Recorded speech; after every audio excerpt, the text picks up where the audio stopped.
quarter begins right now.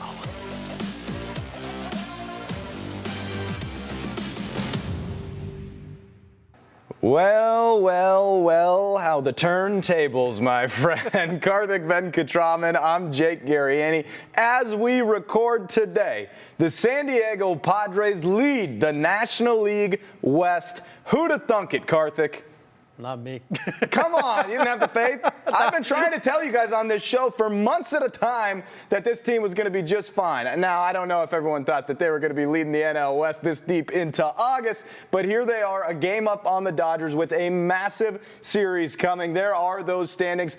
Karthik, this has been a pretty unbelievable run. I mean, the rest of the NL West has been in the bottom third of all of baseball, while the Padres have been on a tear, and now they lead by a game. Yeah, it's crazy. I mean, you have to look back to the beginning of July when the Padres were down 9 games to the Dodgers for the division lead, and as you said, in the great words of Michael Scott, how the turntables, just incredible that what the Padres have been able to do. They've been able to get those wins, a lot of that coming because of the pieces that they acquired during the trade deadline, and the Dodgers have just not been able to get healthy. They have not looked like the Dodgers that we've seen in the years past, and the loaded team that everyone expected this year. Those are two things that have just been absolutely a demise for the Dodgers as of late, especially with those injuries, Jake. And you think about it, look at this. Since July 3rd, when the Padres were those 9 games back that you mentioned, the Colorado Rockies and the Los Angeles Dodgers have the same record. The Padres have been one of the top 2 teams in all of baseball since that time. It's really been an unbelievable run.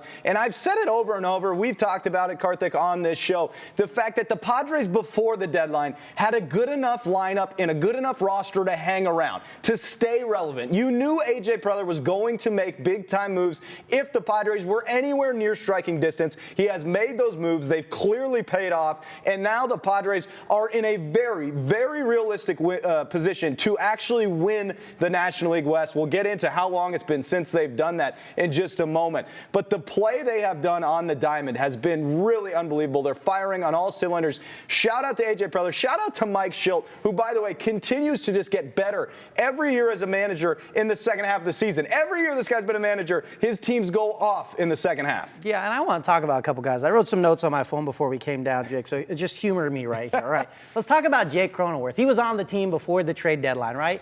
11 RBIs in the last 10 games for Jake Cronenworth. And on top of that, a .315 batting average and a .917 OPS this month so far.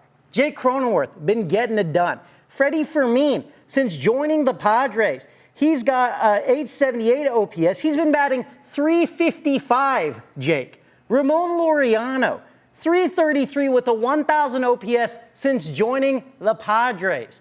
This is huge, Jake. I mean, like, because what was the big question with their lineup, with their batting order before the trade deadline? Obviously, it was the bottom of it. It wasn't a question. It was a black hole. Are in the bottom of it, and they're producing. And even Ryan O'Hearn, he hasn't been great at the plate, but just coming off a game which he was 2 of 5. And then on top of that, in back-to-back games against the Red Sox, he drew 6 walks in one game, drawing 4 alone. This guy's getting on base. These new acquisitions they've made, especially on the offensive end. And one thing, we saw them put up 7 runs in an inning against the Giants in the second inning, and it helped them go on to win in a blowout victory. When were they doing that prior to this moment? They were having a hard time scoring 7 runs in 3 game stretches at a point in time in the season.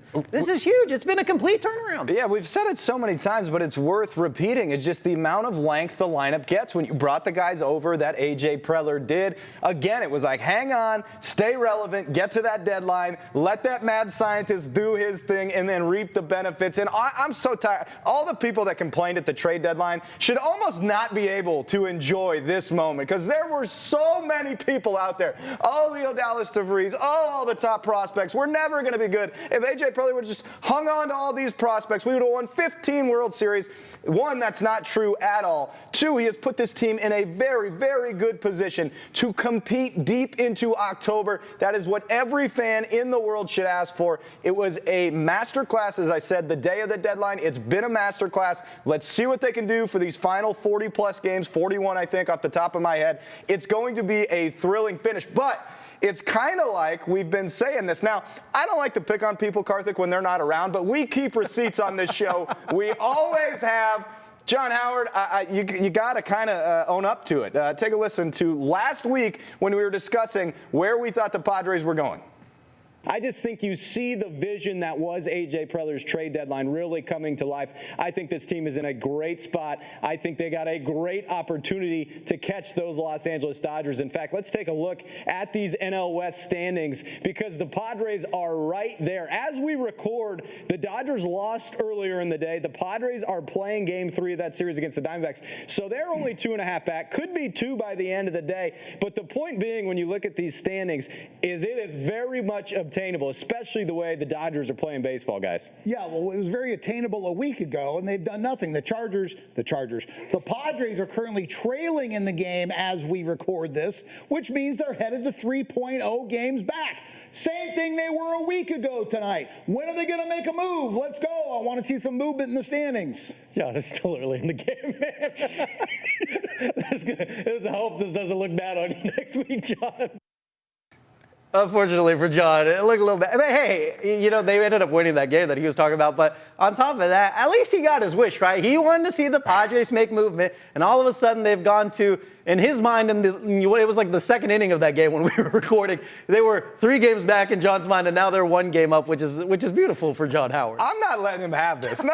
He's been sitting over in that corner complaining about this team for 15 games. He's been waiting for it. I've been trying to talk him off the ledge all season long. Now this team has a lead that nobody thought they would have, and he's going to come in here and go, hey, the Padres are playing pretty well. Howard, I hope you watch this on your off day, and you think about what you say, okay? You think about what you've done. You think about what you've done. Here is what the Padres have, by the way, now that we're off our soapbox. This is that gauntlet of an upcoming schedule that really may determine, honestly, the NL West. 3 against the Dodgers at Chavez Ravine. Padres enter that series, as Karthik just said, up a game in the NL West, and then it's 4 more against the Giants, who they just swept up in San Francisco. That series here in San Diego. Then the Dodgers come right back to town. I mean, an imperative part of the schedule, Karthik. And it's not only imperative because of this part of the schedule, but these Dodger series that are coming up especially. They just handled the Giants. I expect, you know, when San Francisco comes into town, they at least take 2 out of 3 in that series, especially because the Giants don't really have an offense. But these series against the Dodgers, this is why it's so important, Jake. Because these are the last 2 series that they're going to have against the Dodgers first off. That's first things first. So you want to make that big. They have an opportunity to get a big lead. If they can get 4 out of 6, which I really think they can do with the Dodgers' health status and the way that they've been playing, if they could grab 4 out of 6, that puts them 3 games up in the division. And then I know they got the Mariners and the Twins to close out the month of August. But look at the month of September, and I'm just going to frame it out for you because we don't have the schedule, right? 16 of their 25 final games in the month of September are at home, Jake. And then 2 of their road series are against the Rockies and the White Sox, the 2 worst teams in the MLB right now, by the way, of record. They could capitalize so huge on this if they can cash in, get 4 out of 6 against the Dodgers, which I really think they can. And then they're going into the month of September, potentially, if they're sitting up by 2 or 3 games with that schedule, even though they got to play teams like the Brewers in the month of September, that's favorable, Jake. That's very favorable, and they could really close out the deal of potentially winning the NL West. The opportunity is right in front of the San Diego Padres. You see the CW logo by the 816. That is because you can watch that game for free on the CW San Diego. That's Saturday's game at Dodger Stadium. I will be up there in Los Angeles for the pregame starting at 5:30. Karthik, you'll be over at SoFi Stadium because the Chargers also play on CBS 8. But if you want to watch free baseball with pregame coverage, postgame coverage, against honestly the best rivalry in all of baseball, you can do it for free. The CW San Diego starting at 5:30. Really, when you think about the Padres hitting the Dodgers at this moment, look, I think a lot of Padre fans still have scar tissue. I mean, honestly, every time it seems like the Dodgers have beaten up on them. The postseason last year where the Padres were on a roll, and everyone knows the famous scoreless streak. There is scar tissue still there. The Padres are entering these 2 series the better team. There's no doubt about that. Now, can they take advantage of it? Well, you got to go play the games to see. But the opportunities that you just laid out, Karthik, this team has a very, very realistic shot to win the National League West. And let's put up this graphic from the past winners over almost the last 20 years. This is the opportunity opportunity that stands in front of them, considering the dominance, it really is dominance when you soak it in looking at that graphic, how good the Los Angeles Dodgers have been over that course. Hasn't been since 2006, Karthik. The San Diego Padres won the West. They're trying to do it for the first time in 18 seasons. I mean, it's imperative, man. This opportunity is right there in front of them. I cannot stress how important these Dodger series are. I mean, you could talk about the ones that have already happened where the Dodgers won 5 out of the first 7 times that these guys played and say, okay, that's in the back, but, missed opportunity by the Padres. Here is a golden opportunity to accomplish what you just said, capture an NL West division for the first time since 2006. I cannot say this any more bluntly than this. They simply cannot fumble the bag on this one. It's tough, too, because the Dodgers have fumbled the bag, right, the proverbial bag. But the Padres have that opportunity. They're playing way better baseball. They're playing loose. They're playing free. That's what Mike Schilt does. The opportunity sits right in front of them. And honestly, I almost don't hesitate to say that they should win the division because of the type of baseball they're playing. And what has been done at the deadline is that this bullpen has shortened the game so much that the starters don't even have to go deep into games if they don't need to. And it feels like they put so much pressure, that bullpen does, on other teams to feel like they can't fall behind, that the Padres are playing with house money almost. Like if they get a lead, it's almost been a wrap most of the time, right? And that's because the bullpen's been dominant, the length of the lineup, everything about this team has been super, super strong. Man, they got to finish strong. It's going to be a fun final stretch. Any final thoughts on the Padres before we move on? And if they fumble this first road series and lose 2 out of 3 or somehow get swept, that's going to be deflating. And I don't know how you overcome that mentally. So let's see if the Padres get it done, man. I'm not saying it's going to happen. The Padres should definitely at least take 2 out of 3 over in LA this weekend. But even in a world and they don't, and look, of course they should, you're right. But even in a world and they don't, I don't worry about the mental fortitude of this team. Like Mike Schilt has been strong mentally throughout this whole season. There were times this team easily could have collapsed earlier in the season, for sure. It may be back to that early season Dodgers series, right? And yet they haven't all year long. They stayed right there in the fight, waiting for their moment to strike. They've now struck. Can they finish it? We'll see. But I don't worry about the mental fortitude whatsoever. I do only when it comes to the Dodgers. There's that big brother narrative. And, whatever you want to say, whether they are or whether they aren't, the Dodgers have been able to find ways to top the Padres through history. We showed the graphic of, winning the NL West. I know all of those haven't been the Dodgers, but, in recent history it has been, beat them in that scoreless streak. I mean, I'm not saying there's a mental hurdle for the Padres, but I think you can really gain a lot of confidence and be like, we got this team, is if you can get them right now with the postseason nearing closer. Yeah, that scar tissue that I mentioned earlier definitely exists for fans and possibly players. We don't know. We're not able to get a truthful answer from them. But I think if you gave them 100% truth serum, some would say that, yeah, there is scar tissue there in a sense of the Dodgers series from times past. But, yes, this is the opportunity. Hopefully they can take advantage of it. It's been a thrilling run to this point. It's been awesome to see social media in the city blow up as they've taken this lead in the NLS. But a one-game lead means nothing if you don't go finish it. They actually have a real opportunity to get a bye, too, when it comes to the postseason. So a lot can change, though, man. 40-plus games to go. It's going to be a lot of fun, and it all begins tomorrow as we record Friday up there at Chavez Ravine.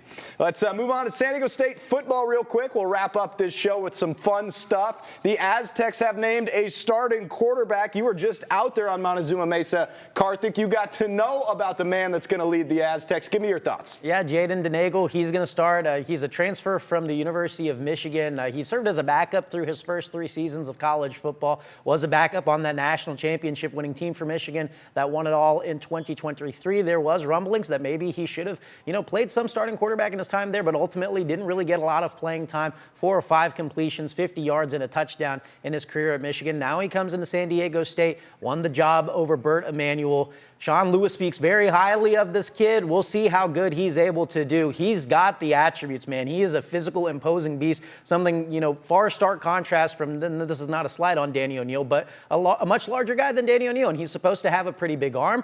We'll see what kind of offense he can provide for San Diego State. Yeah, and no slight at any of the past Aztec quarterbacks, but it's been a long, long time since San Diego State had any quality play at that position, or at least a high level of play at that position, if I'm being nice. Hopefully Jaden can be that guy. We got to hear from Jaden when you're out there. We also got to hear from Sean Lewis, who, I'm not going to lie, had really high expectations.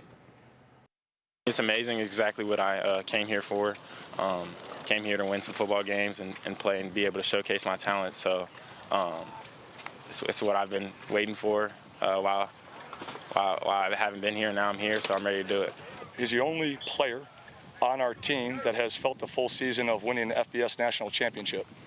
And that's our goal, right? Like, we win the Mountain West, and that's going to put us on a clear path to be in the CFP, and I'm not going to be content just to get there. I want to go make some noise when we're there. And so to have someone who has that experience, you can lean into that a little bit, and that's something that the players can lean into as well. Sean Lewis talking about the natty right now? Yeah, we'll see. I'm here for it. Look, you always want your coach to be confident. Sean Lewis is definitely confident. I think the Aztecs have a very long way to go. But this day and age with college football transferring, you never know how good a team will be. Hopefully they're competitive out there in their final year in the Mountain West, Karthik. Yeah, I mean, when you have a good quarterback, it can change a lot, and maybe he's able to change a lot, and we'll see what the rest of the pieces on that offense are able to do. Jake, I know one place they don't really have a lot of questions. It's in their defensive room, because they got some beasts, guys like Tano Latuli, but more importantly, Trey White, the edge rusher for their team. What a beast of a season he had last year with his 12.5 sacks, 18.5 tackles for loss, both ranked top 5 nationally at one point last year, was leading the nation in sacks. This dude is an absolute beast. I got the privilege of getting to sit down with a San Diego native the other day and chat about last season and this upcoming one. Trey, you're coming off an amazing season last year. What are your expectations for this year and how well you want to do? My expectations for this year are just to win football games. Obviously, I want to build off of the season that I had last year as well, and just hoping I can bring my teammates along and we can all have a great year together. 12.5 sacks, ranked 4th in the FBS by the time season was over last year. 18.5 tackles for loss, ranked 5th. Do you ever think about, okay, I want to top those numbers? Do you have any notes in your phone? Is this is the number I want to hit? Yeah, I definitely had a goal sheet. It was my screensaver on my phone. Nobody else gets to see it but me and my family. But yeah, obviously I want to do better than I did last year. Always the goal is to take a step farther than what I had last year, so definitely. When you look at that screensaver, does it motivate you for the day? I guess you're seeing it pretty often, if it's right there on your phone. Yeah, I see it every day, and it reminds me why I'm doing it, because I love the game. And, if there's nothing to strive for, then you're not really playing for anything. So I love just having things to strive for, and I feel like that makes me play a lot better. With the kind of season you had last year and the transfer age, anyone can go anywhere. You chose to say, I remember talking to Sean Lewis in the offseason, and I talked about you and the fact that you would choose to say, and he said he's loyal to the soil. He's one of those leaders for this program. Why did you feel like San Diego State was just the place you wanted to be, and you didn't really even consider going anywhere else? Yeah, I feel like you just want to be at a place where you can get developed, and obviously that happened last year. So why would I want to leave and go somewhere else where I just got developed here and had a great season? Why leave that behind to go somewhere there's a lot of unknowns over there, and plus I got a lot of family here that supports me as well, so that just made the decision even more easy to stay. What are your goals for this season individually and both as a team? For a team, definitely win the Mountain West Championship. It'll be the last one before we move on to the Pac-12, so definitely getting that one will be sweet. And for myself, I just want to be able to be a great leader, kind of help my leadership qualities grow, and just grow the people that are around me, grow my teammates, and all the people that I'll be playing alongside. Yeah, Trey White, definitely an absolute beast on the football field, but we got a little distracted during that package, Jake, because a little bit of a breaking news moment. Yeah, I'm checking it out right now. The official San Diego Padres Twitter account has tweeted out that Michael King is headed back to the injured list. Yeah. He's going to the 15-day IL retro on August 11th. This is with knee inflammation, though, so not apparently anything to do with the nerve issue that had him on the IL for such a long part of this season. Padres have recalled Randy Vasquez. Now, Michael King was supposed to start Friday, which is tomorrow as we record this, up in L.A. Vasquez threw on Sunday, so it sounds like Friday's starter will be to be determined. I'm not sure exactly the move they're going to make there, but, just as all the excitement builds up that the Padres take first in the NL West, a bit of a blow there as Michael goes back to the injured list. Now, I know you don't know anything more about it, but it is tough when you get all exciting and then there's that step back. But this team's proven they can win without him. They did it for most of the season, right? Yeah, but I think one of those things that we talked about earlier, right? Even when starting pitchers struggle or if there's injuries, if you can get a guy to just get through 4 innings, and sometimes we've even seen Michael King went through a game where he only was able to pitch 2 innings, not too recently, against the Red Sox, and what were the Padres able to do? Throw out their bullpen, They steadied the course of the game. Padres still came out with one. All they need is a guy to get 3, preferably 4 or 5, but even if they can get 3, I still believe a bullpen could come out big for them. Yeah, it's a tough blow to take in for sure, just given the circumstances of Michael just making it back. But to your point, it's something they've proven that they are able to do, whether he is in that starting rotation or not. And I think at this point for the San Diego Padres, it's just make sure that Michael is ready to go for October, right? I mean, if you think this team's going where you think they are, which I think a lot of us think that, he better be a big part of that postseason run rather than these final 40 games. So hopefully Michael King is off that 15-day IL and ready to roll when he is healthy. But again, knee inflammation, Michael King back to the injured list. Let's wrap up here. Just quick touch on our football clubs here in San Diego. SDFC coming off a victory in Kansas City, and now this Sunday, a Sunday game for San Diego FC. They will be on the road again against San Jose. That game at 4 p.m. Any quick thoughts on that before we move on to the Wave? I just want to talk about Anders Dreyer, man. This guy's got to probably win MVP, in my opinion. He's been a baller. Better than Lionel Messi. Yeah. I mean this seriously. Look at the goal contributions. He leads the MLS in goals plus assists with 29 as we record this. That's huge. This guy has been absolutely incredible, the designated player for San Diego FC. If he keeps it up, San Diego FC is going far. They still lead the top of the table there in the West. The Quakes, really, I think, the final team in the postseason picture as we speak. So should be a decent matchup there, but one SDFC should hopefully handle out there in Northern California. For the San Diego Wave, they are also up there in Northern California. They'll be playing at the same place, PayPal Park, but on Saturday against Bay Football Club. Wave have played to 3 straight draws, and having trouble scoring, Karthik. Yeah, that last one that they played against Angel City was big, man. They scored in the 85th minute and then let up a goal in stoppage time. Again, they should have won 1-0. They'd won some clutch games earlier in the year. That was a tough one to go from 3 points to just getting 1 point on, and another 1-1 draw with Angel City because that's how the season opened up as well. A little bit slow coming out of the FIFA international break for the Wave. We'll see if they can get back to kind of a little bit of a hot streak that they had going into the break. Yeah, just the 1 goal in their last 3 matches for the Wave, but at least they have pulled a draw in all 3 of those. We will be back here next week. Can't wait for you to join us again. We've really enjoyed interacting with you all and you guys soaking this all in, and really what a run it's been to do it with the San Diego Padres. So appreciate it. Be sure to join us next week right here on CBS 8 Plus. Karthik, send them off. I feel bad that I don't have kind of like a hot take for the people. Usually I say something a little controversial at the end, but Padres better not fumble the bag. I guess that's all I got to say. I've been saying it all show. I'll end with what we started with. Well, how the turntables.